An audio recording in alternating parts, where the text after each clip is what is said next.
नमस्कार, मैं हूं आशुतोष और आप देख रहे हैं टेलीकास्ट न्यूज़।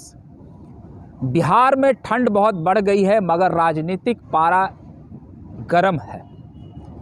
जब से बिहार के नए डीजीपी आरएस भट्टी राजविंदर सिंह भट्टी ने पदभार ग्रहण किया है, तब से सामाजिक, राजनीतिक और आपराधिक जगत में चर्चाएं जोरों पर हैं। निश्चित तौर पर अपराधियों में खौफ है। वहीं समाज के हर वर्ग में ये चर्चा हो रही है कि क्या राजविंदर सिंह भट्टी की नियुक्ति इसलिए हुई है कि बिहार में शराबबंदी अभियान सरकार के लिए एक चुनौती बनती जा रही थी और ये विफलता की ओर जा रही थी। जैसा कि आए दिन हम टीवी चैनल से लेकर अखबारों में ये खबरें पढ़ रहे थे कि यहाँ वहाँ शराब के खेप पकड़े जा रहे हैं, नकली शराब बन रही है और चूँकि बिहार कई अंतर्राष्ट्रीय सीमाओं से घिरा हुआ है तो यहाँ पर शराब का ट्रांसपोर्टेशन भी लगातार जारी था। उसमें एक तरफ जहाँ सरकारों पर सवालें उठ रही थी, वहीं प्रशासनिक महकमे के लोग भी इस लपेटे में आ रहे थे। यहाँ तक कि बिहार के 2 कद्दावर आईपीएस अधिकारी की भी आपस में टकराहट शराब को लेकर हो गई। आईपीएस मगध रेंज के आदित्य कुमार और वहीं अमित लोढ़ा, इन दोनों के ऊपर भी विभागीय जांच आ गई थी। तो एक और जहां ये प्रशासनिक और पुलिस महकमे के लिए बड़ी चुनौती थी, वहीं सरकार भी इस मसले पर घिर रही थी, खासकर तब जब बिहार में महागठबंधन की नई सरकार बनी। नीतीश कुमार ने पाला बदला और वो तेजस्वी प्रसाद यादव के साथ खड़ी हो गई। उसके बाद विपक्ष में बीजेपी आई तो वो लगातार हमलावर रही। लेकिन खैर, बात अगर हम आरएस भट्टी की कर लें तो उनकी नियुक्ति ऐसे वक्त पर की गई है जब आने वाले समय में 2024 में लोकसभा चुनाव होने हैं और 2025 में बिहार में विधानसभा चुनाव। पहले अगर हम बात लोकसभा चुनाव की करें तो 2024 में नीतीश कुमार की छवि पूरी तरीके से धूमिल कर दी जाए, इससे पहले नीतीश कुमार ने ये बड़ा एक्शन प्लान बनाया।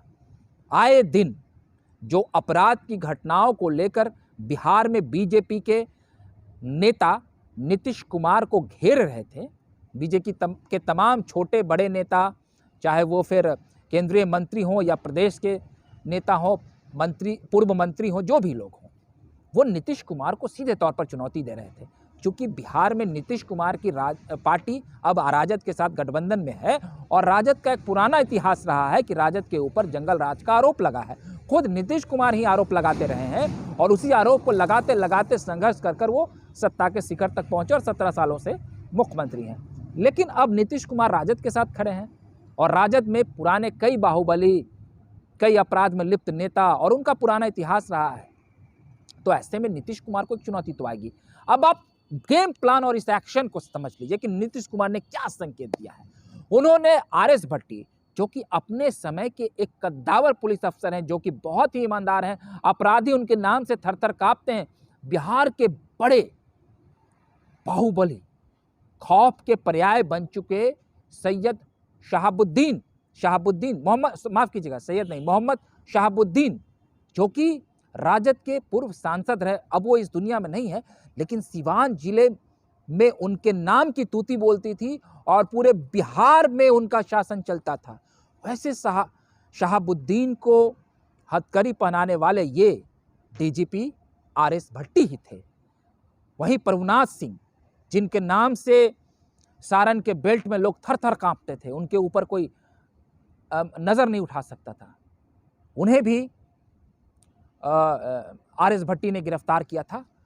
और दिलीप सिंह, जो कि अनंत सिंह, छोटे सरकार अनंत सिंह के भाई थे, जिस वक्त वो विधायक थे, उनकी भी गिरफ्तारी आरएस भट्टी ने की। चाहे आप दरभंगा की बात कर ले, मुजफ्फरपुर, सिवान, पटना, हर जगह इन्होंने जहां पर अपनी पुलिसिया सेवा दी, अपराधियों के नाक में दम कर रखा।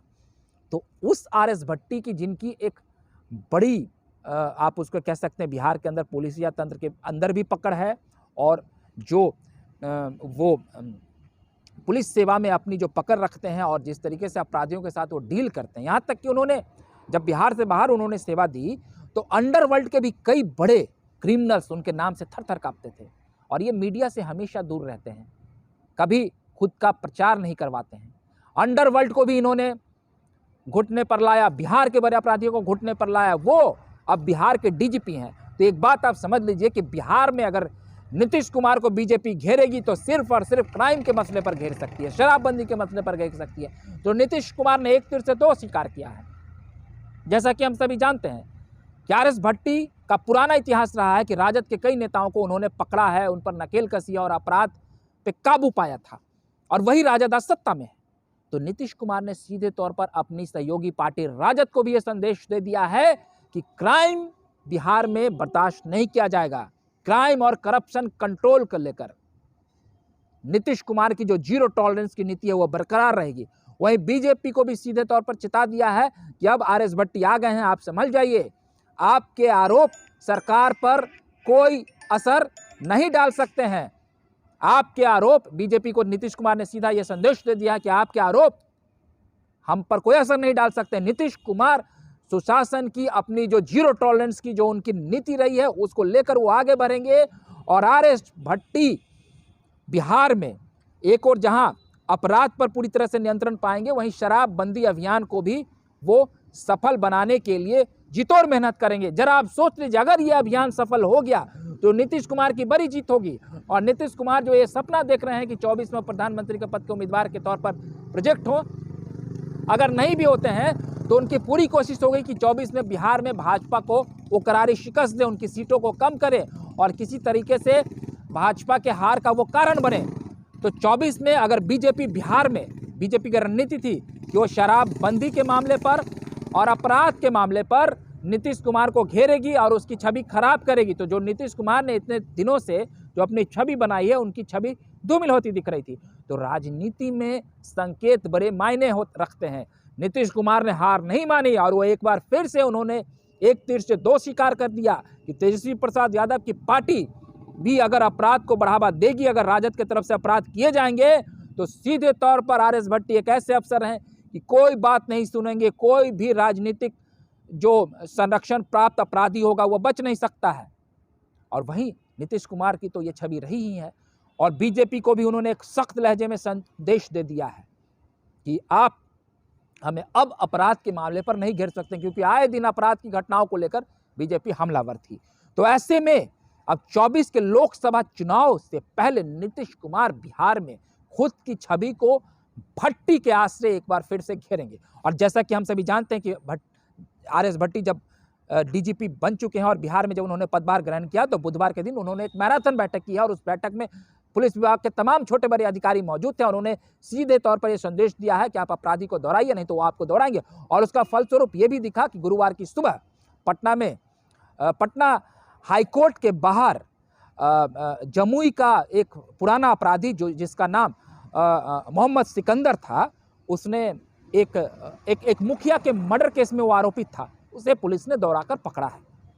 तो अब बिहार में अपराधियों की खार नहीं है। बहरहाल ये नीतीश कुमार हैं, आसानी से हार नहीं मान सकते। अभी वो प्रधानमंत्री बनने का सपना देख रहे हैं, तो बीजेपी के सामने वो भी जोरदार तरीके से चुनौती पेश कर रहे हैं। अगर आपको हमारा ये वीडियो अच्छा लगा हो तो आप हमारे इस वीडियो को ज़रा लाइक, सब्सक्राइब और शेयर कर दें, हमारी आपसे अपील है। और आप हमें सहयोग करें, हमारे वीडियो को प्रचारित करें ताकि हमारा हौसला बढ़े। अगली बार हम फिर नए वीडियो के साथ हाजिर रहेंगे और एक नए विश्लेषण के साथ।